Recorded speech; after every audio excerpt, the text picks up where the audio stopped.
Hello friends, in this video I will show you how to open any image in Photoshop.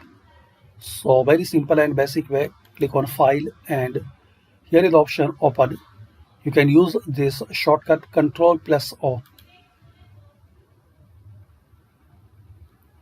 Now find out image from your device.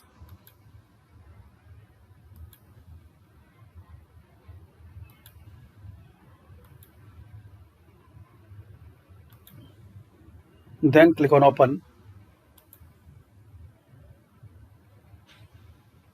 That's it.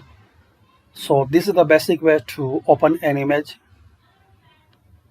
in Photoshop. You can save this image after edit. So thanks for watching and please share, like and subscribe this channel. This is a basic and very beginner video to learn how to use Photoshop to open any file or image or anything. Just press Ctrl or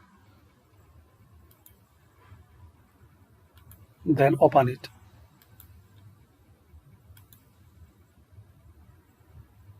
Thanks for watching.